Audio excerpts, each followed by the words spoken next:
Hello viewers. Today's story floods back remember falling in school sports. My mom cheered like crazy. Holly stood up like a rocket. Ultimately, she turned the tables and won the championship, finding her mom in the cheering crowd, capturing their last selfie together, an everlasting moment etched in her memory. Now the glories pass, her mother gone, no one cheers for her. Exhausted, Holly drifts into dreamland. Suddenly, a hole appeared in the wall. It was that digging enthusiast frog again. Wow, Holly's getting a boost. At that moment, Grandpa noticed Holly wasn't home and sent Xiaozing to find her. When Xiaozing found her, she was cozily soaking in a hot spring. Xiaozing asked Holly to come home, but she refused, leaving Xiaozing helpless. After all, she lost Holly's earnings playing marbles, feeling guilty, so asked how to make her behave. Holly had her own terms. Give me money. Let's go to Tokyo. I need to go.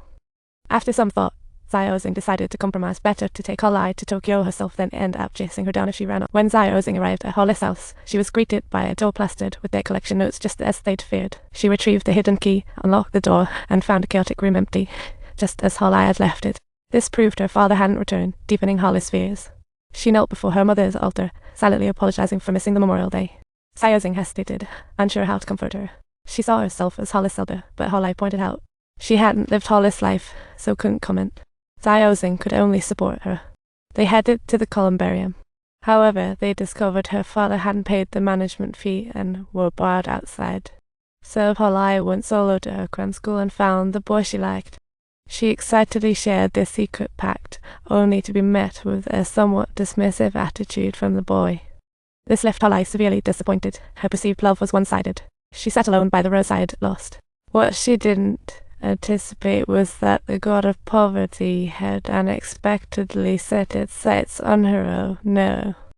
This fat cat could see things others couldn't, like the god of poverty tangled up with a little girl in front of her. The cat charged in to save the day. This time, the god of poverty wasn't budging. Even gods have their rules and no random possession allowed.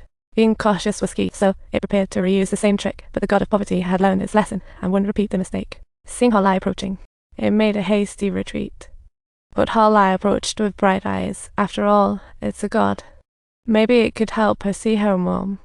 Under the pressure of the all-seeing cat, the god of poverty reluctantly agreed, adding she must be freed on return, then led them to a public restroom. She pushed open a stall door sealed with tape, claiming that the grimy toilet before them was the gateway to hell. The duo was speechless. Who'd make a passageway here? The god of poverty stirred the toilet with her hand. Then she dove in. With powerful suction, the god of poverty vanished instantly, and Holly followed. Though unbelievable, Holly opted to trust and jumped in. Right then, the scene. Caught by Roach, it quickly spread the news. Soon it reached their monster buddies. Holly finally came face to face with the true form of the god of poverty, while the almighty cat returned to her original form. Oh boy! A criminal? Why? This was her true form. Hell looked nothing like what Holly had imagined. This place was decked out in opulence. There was even a front desk and a cafe for humans and spirits alike. Holly stood there flabbergasted. Just as Holly was all starry-eyed by the sight, the elevator doors suddenly swung open, revealing the true face of hell. Then, the god of poverty guided them all to the location where Holly's mother was residing. It turned out that the honorable souls were working at the Hell Hotel.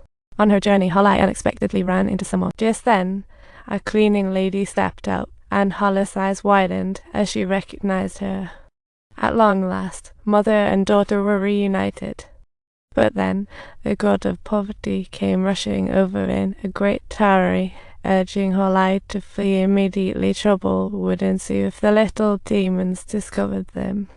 And just as those words left her lips, two ghostly enforcers popped out. Holly quickly took her mother back to the real world, waiting for her memories. Holly stood there, surrounded by her memories. Her memories were right here, there they were. But Holly quickly returned to the real world with a horde of pesky ghost enforcers hot on her tail. News soon reached the King of Hell, who personally led a team to Earth, ready to throw the fugitives into the lowest circle. The ghostly enforcers swiped a ride. They even got a luxury hearse for the King of Hell, leading to a thrilling chase. But how could an electric scooter beat a car? In a moment of distraction, a ghostly enforcer whacked Xiaozing on the head, sending the little scooter into chaos, and Holly was flung off. In that critical moment, Xiaozing quickly grabbed Holly's hand, pulling her into an embrace and veering off towards the opposite road. Their grand escape plan hadn't even kicked off yet when they were bombarded with settings. Because, let's be honest, ghostly beings have a hard time hiding their bad vibes. Wherever they fled, the King of Hell's crows found them. Amidst the chaos, Ziozen hit a roadside stall. Dazed from the impact, he still pulled Holai and urged her to run, but the ghostly enforcers had caught up. Just then, an incredibly flashy sports car zoomed in at breakneck speed, revealing Ziozen's monster bodies inside. Everyone thought this would turn the tide, but to everyone's astonishment, just one round later, the monsters were easily defeated, becoming toys for ghostly enforcers. Not wanting to prolong it, the King of Hell walked toward them stone-faced.